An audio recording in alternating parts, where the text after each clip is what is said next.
Good evening, Evening all. or good morning, depending on when you're watching this presentation. My name's Christy Julius, I'm Ollie Pearce. and we are the heads of year for Year 11. So welcome to this Parents Information Evening. You'll hear from a few of us over the course of the presentation, taking you through key information about the year ahead. We've got some key dates for you. Obviously, quite a lot of information and focus is going to be on the exams. So you'll hear from some of the heads of department, English, Maths, and also Mr. Ritchie, who will take you through a little bit of the key data and things that you can be doing to support your son or daughter in the rest of the year coming and for their exams to make sure that they have the most successful and positive experience over the year ahead. So hopefully you are familiar with some of these key faces. As we've said, both myself and Mr. Pearce are the head of year, and we'll be taking the students through to the end of their time here at Priestlands. We also have a wonderful support team around us. We've got Grace Rickson, who is our PSM, our Pastoral Support Manager.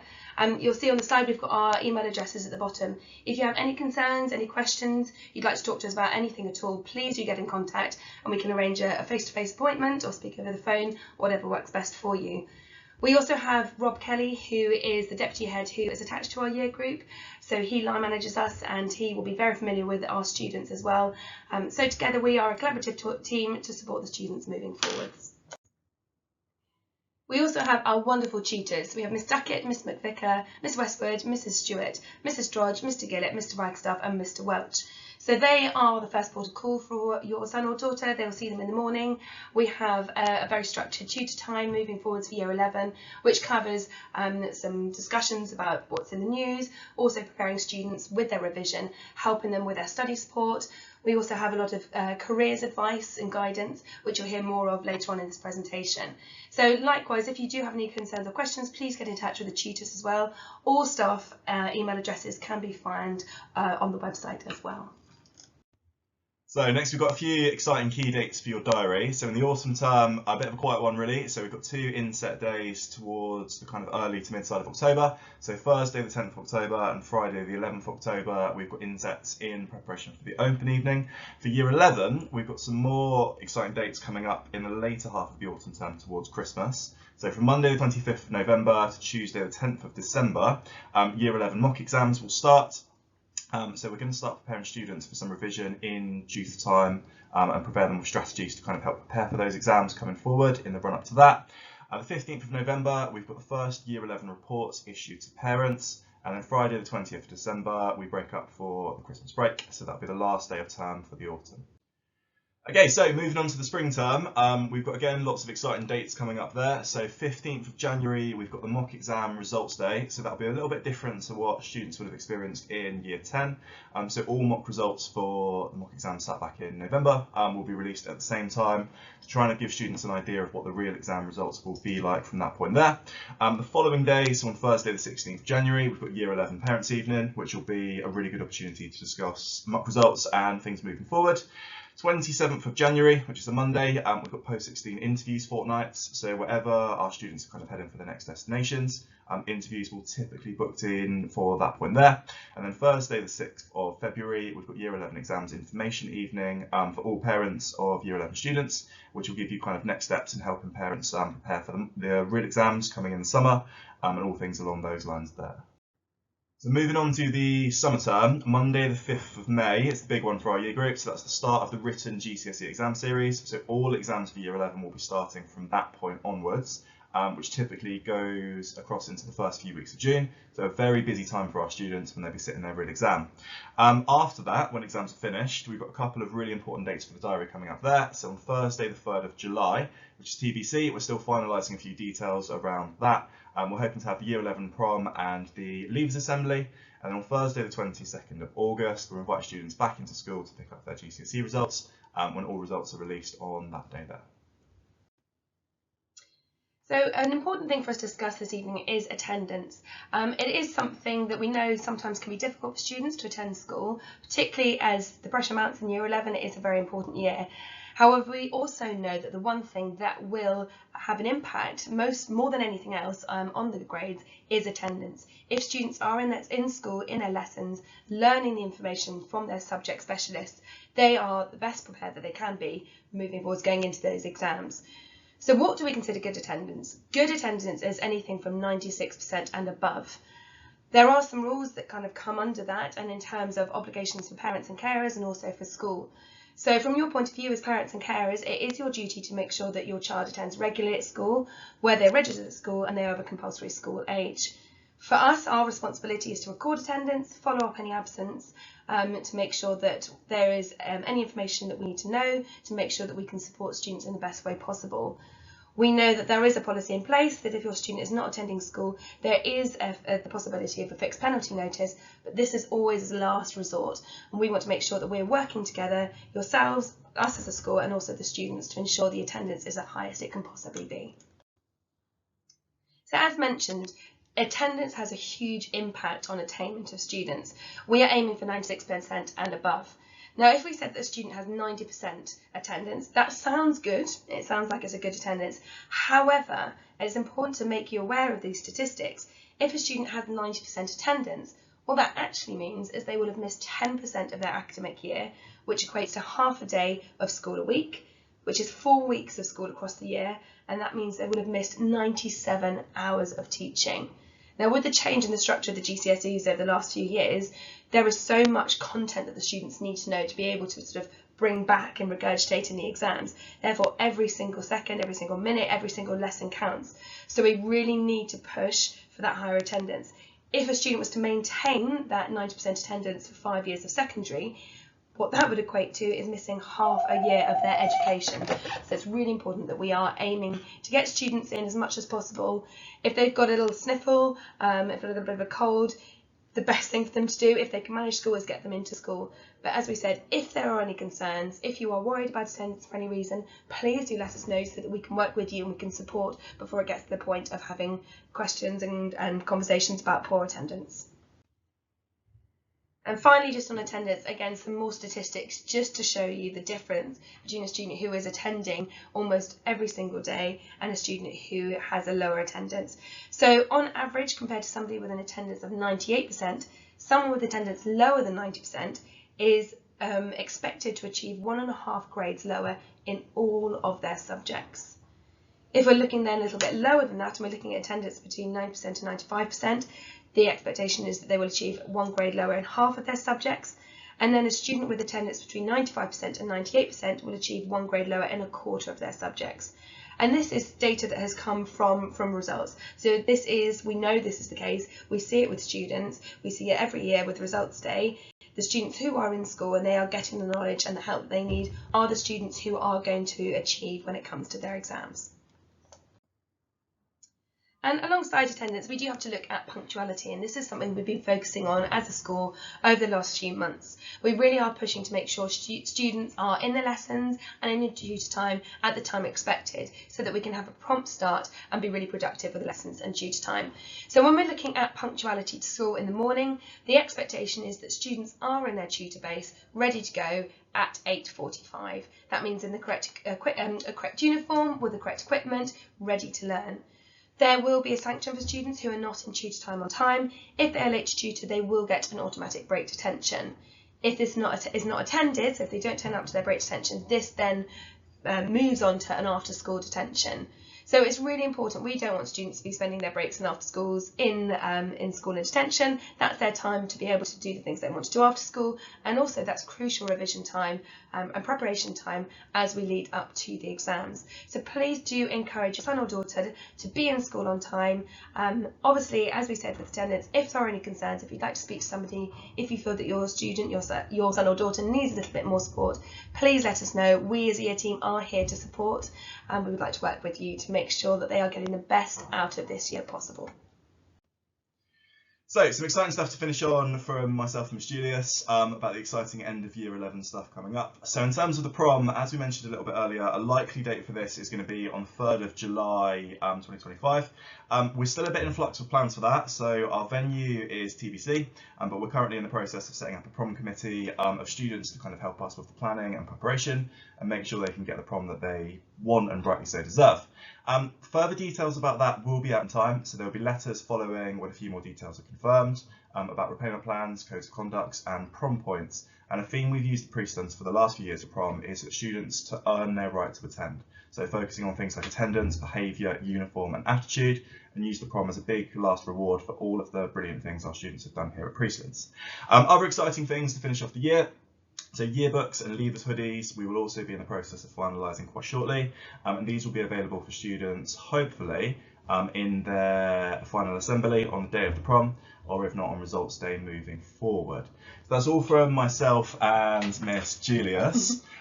So you're going to hear from some other speakers moving forward, and let's hope that our students have the most successful Year 11 they possibly can. And please feel free to get in contact with us once you've had a look through this presentation. You've heard from ourselves and also some subject specialists and also some of our senior leadership team to give you some more advice. Please do get in contact if you've got any questions. We're very happy and we enjoy meeting with parents and students. So please get in contact, and we look forward to seeing you in due course and supporting your student, your son or daughter, moving through for the rest of Year 11 to make sure that this is the best Year 11 and that they get the most out of school for those final few months. Enjoy the rest of the presentation. Hello, my name is Natalie Peacock and I'm the Assistant Head with responsibility for examinations. I will be seeing the students through their final year at Priestlands and their GCSE exams in the summer. We're immensely proud of the class of 2024 and the remarkable achievements they demonstrated, readiness and resilience in the face of challenges. Their dedication to their studies and proactive approach to taking responsibility for their learning opportunities have culminated in a fantastic set of results. As we approach the summer exams, which will be upon us before we know it, there are 4 key elements that will help your child perform at their best and achieve their goals. The first one is time with teachers. It's crucial for teachers to have ample time with students to cover the curriculum, teach exam techniques, address any weaknesses and build their confidence. Excellent attendance is essential to support this. Students must come to every lesson with a growth mindset, eager to do their best and embrace the challenges they encounter. Students must be prepared to work diligently at home. This includes creating revision timetables and resources, which should already be underway. I've included some tips on this later in the presentation. Ultimately, students must be ready to put in the hard work necessary to succeed. By focusing on these key ingredients, we can support your child in achieving their aspirations.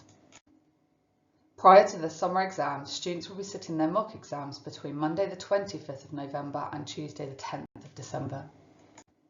The mock exams are an important process in judging student attainment at this point in the course. Staff will use data obtained from mock exam performance to plan the final few months of the courses, importantly addressing any weaknesses or gaps in knowledge, application and exam techniques students might have.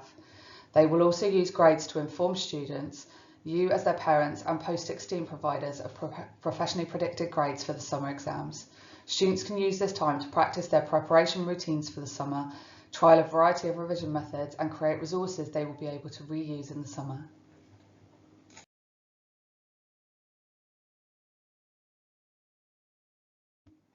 Mock exams will be conducted in exactly the same way students will sit their final exams in the summer. They will experience the same environment, papers, time pressures, requirement for independence and the need for preparation.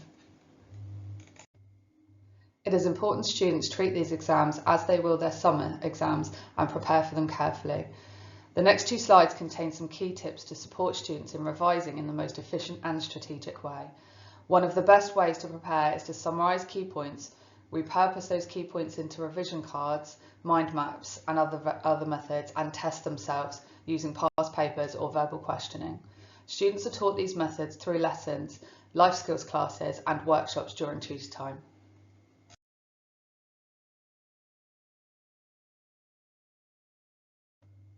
Mock results day will take place on Wednesday the 15th of January with Year 11 Parents' Evening the following evening.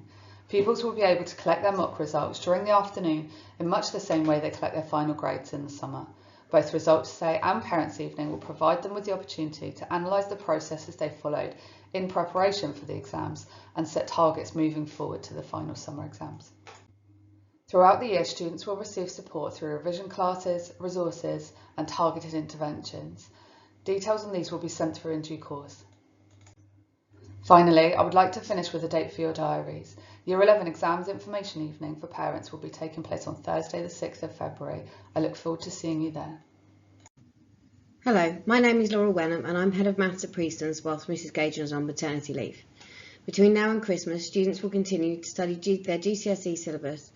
They'll review previous learning through starters and throwback lessons, and will also be completing practice exam papers fortnightly and then moving to weekly for students to prepare for their mocks and their final exams. Every student should have recently received a question level analysis sheet from their teacher. This allows the students to look back on how they did in the Year 10 exams. The students can reflect on the topics they did well in and those that they may want to work on in the coming months. If we look more closely at the question level analysis sheet, you can see certain features. We've got the topics names for each question, how many marks it was worth on the exam, and then how the student got on that particular question. The colours are relevant to how well they did. So green is very good and pink means it needs to be worked on. You'll then see that it's got a MathsWatch video number, which the students can go to on their MathsWatch website to look up the video and then practice questions. Year 11 homework in maths is based solely around revision. We give the students a schedule which is attached to Teams, and this schedule has topics on it that we know from the question level analysis the year group need to work on, and then other areas that are frequently assessed on exams. Each week the homework is set on MathsWatch with 4 topics covered, and we would suggest the students split this into 4 15-minute sessions over the week. We encourage the students to revise in small chunks to enable their brains to take the information in more readily and transfer it to their long-term memory. It will also give them a chance to practice their math skills over 4 sessions over the week and touch base with their teacher if they have any questions. Homework will be set on a Tuesday this year, and then teachers will feedback on the following Tuesday. A lot of students bought a revision and practice book last year. They can use this to help with their revision and their homework by looking up the topic in the contents page. If they need any guidance on how to use their revision and practice book, they can ask their teacher. If you didn't manage to buy one last year, there will be an opportunity later in this term. We will let you know by email. We have a maths website which has lots of resources for the students to use. You can either access it through the link on the PowerPoint here or through the main school website in the maths curriculum area. The most relevant section for Year 11 is the Key Stage 4 revision section. This section includes lots of resources for the students to use. There's past practice papers they can print off, there's booklets of exams questions by topic, there's the formula sheet which they do need to learn, and there's links to other revision sites that might be useful. The password for everything on this website is square. Finally, what else can you do from home? Attendance and the right equipment for the lessons can really make a difference. The students do need to learn how to use their own calculator. Please encourage and support revision and homework, and if you would like to get a revision and practice book, if you don't have one already, there will be an opportunity coming around by email. If your child gets invited to Wednesday morning intervention, please encourage them to go along, and we would love to see them there. Thank you. Goodbye. Hello, I'm Louise Ferrier and I'm the new Head of English here at Priestland School. So I'm just going to walk you through what Year 11 are currently doing. You hopefully will already know that in English we follow the 2 courses from AQA, the English Literature GCSE and the English Language GCSE. So I'm going to walk you through what that looks like, but then also what we're focused on in class at the moment. So when your child leaves us, they will come away with 2 GCSE qualifications in English. The first being their English language, and that comprises of 2 exams, paper 1 and paper 2. So in year 10, paper 2 was sat for the practice exams, and in November this year, we're going to be doing the paper 1 exam. The paper 1 exam is a fiction extract and a reading section and a writing section. So we're doing mini mocks at the moment in class once a fortnight, and as the mocks get closer that will increase. English literature also comprises of 2 exams, and again, because the paper 2 was done as a practice in year 10, we'll be concentrating on paper 1 this term. So that means that for revision, your child will need to prepare for A Christmas Carol and also Romeo and Juliet this term. In addition to that, at the end of this term in December, we're going to be completing the non-exam assessment for the spoken language study. We will give everybody an option for a subject matter that relates to their literature texts, so it dovetails also as a nice revision exercise. The assessment itself does not contribute to the final grade of the GCSE, but it is printed on the certificate. So underneath their grade, they will also have the non-assessment grade, which will either be a pass, a merit, or a distinction. Obviously, we want everyone to aim high.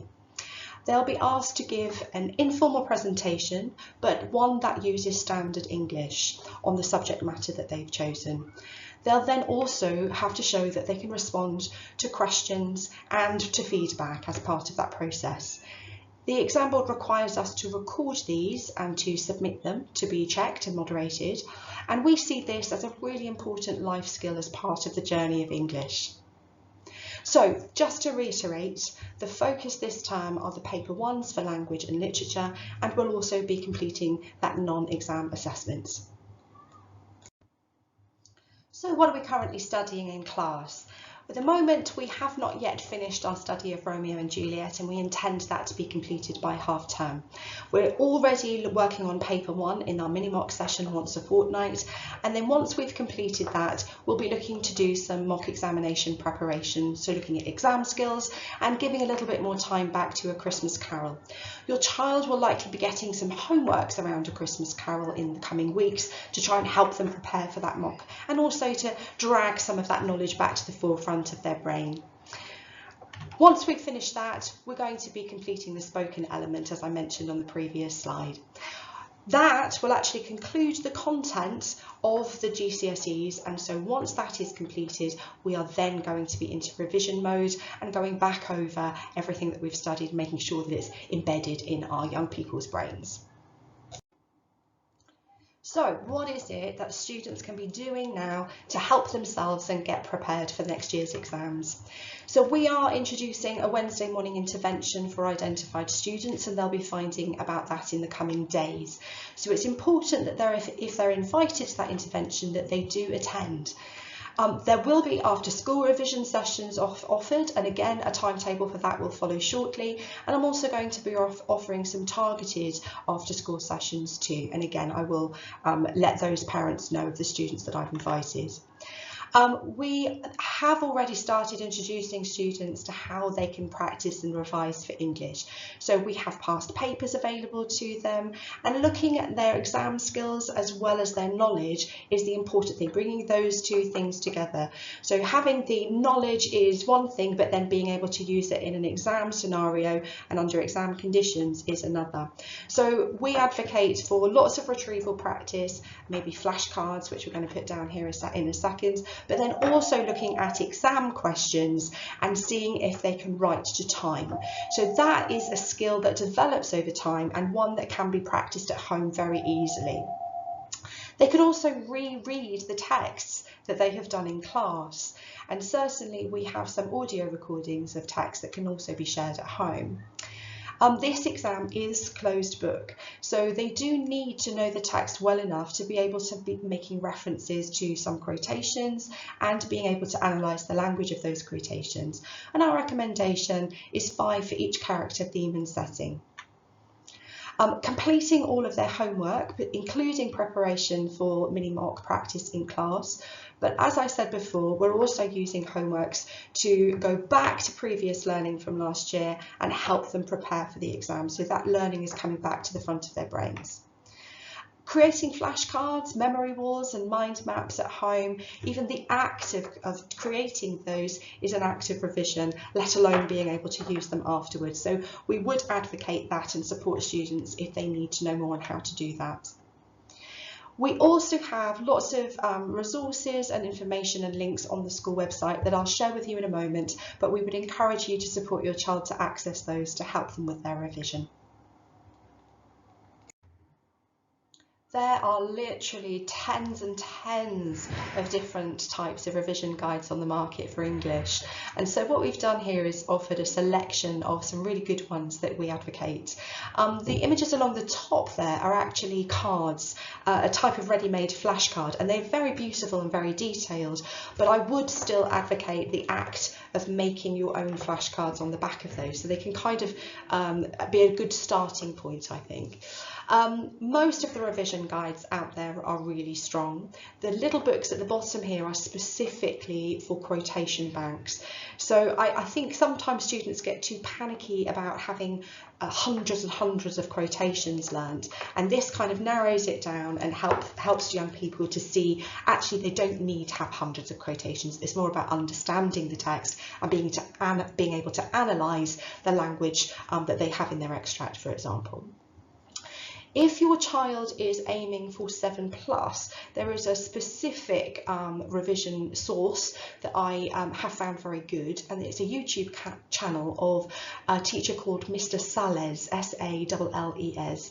So I would recommend him. He does have a few text guides as well, but actually his YouTube channel is very detailed if your child is aiming 7+. On the school website, we have got a number of downloadable documents to support your child with their revision, so I would encourage them to access them, especially if they're struggling and don't know where to start. So we've got example papers from past exams, as well as some online revision guides, some extra reading material, and it's a really good starting place. So they're all downloadable, and we as a team will keep them up to date when we come across other excellent resources. So in this really important year, it's very important that we work together to support your son or daughter. This can become quite a stressful year, and it's important that we're on top of noticing any way that we can help at all. We're very experienced here in the English department, and if you've got any questions or concerns, then please feel free to get in touch with your child's English teacher, and we'll do our best to support. Hi there, I'm Chris Bell and I'm the Careers Leader at Preston School. Today I'm going to tell you about what you need to know about careers and what's coming up for your Year 11 student. First of all, they'll still be having their Year 11 careers lessons, which are mostly focusing on the post-16 and the possible options that they'll be taking as they leave Priestlands. There's going to be a careers fair next week where there's going to be lots of post-16 providers, colleges, apprenticeship providers and also employers who will be the students are going to be listening to talks from, and they'll also be visiting in the careers fair itself. We also have now a careers advisor who offers one-to-one sessions, so some of your children will have already had these sessions and they might have another, but some will be signing up at the careers fair, and we also have certain groups that we are focusing on in particular. You also need to be aware of college sixth form open evenings which are coming up. I'll send out the list of all the up-to-date dates for each college so you know which places you would like to visit and make sure you can get there. College applications will be coming up soon as well for Christmas, so it's a good idea to start thinking about which college your child wants to go to, and also making sure that you know what the application process involves.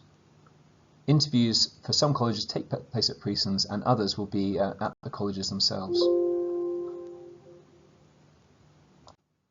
In careers lessons, the students will be learning about the possible post-16 options that they can follow.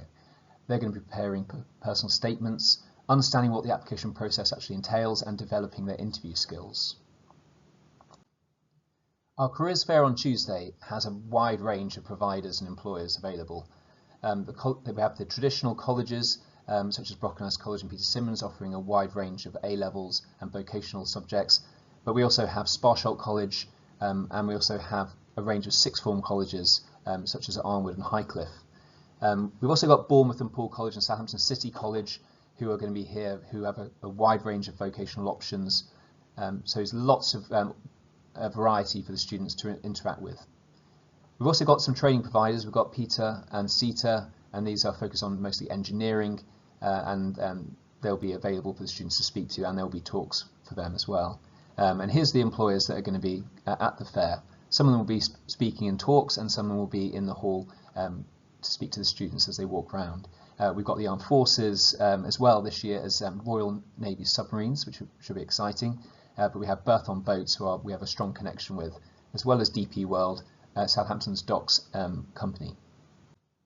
This diagram illustrates the possible routes a student can take after Priestlands when they leave Key Stage 4. Going to the post-16 routes, we have within Key Stage 5, we have the A-levels, we have the vocational courses, we have the newer courses and qualifications such as T-levels, which are vocational course including work experience and classroom experience, which is equal to 2 A-levels. There's also the traineeships, the foundation course, and also apprenticeships starting with intermediate and then going up to advanced. Once you get into the post-18, then we're looking at degree levels, such as degree level apprenticeships, which have the possibility of doing an apprenticeship and also getting your university paid for by the company, and also being at university completing a traditional degree. The grades your student leaves Priestlands at will determine what possible options they will have when they leave for their post-16. If they are largely getting grades 4 to 9 in their GCSEs, then they will be able to access a level 3 course, such as A-levels. If they are getting mostly 3 to 4s, they might be a level 2 course, which is a 1-year course, which is intermediate level. If they're grades 1 to 3, it means they'll have to start a foundation level course, which then they can qualify into an intermediate level and move on from there.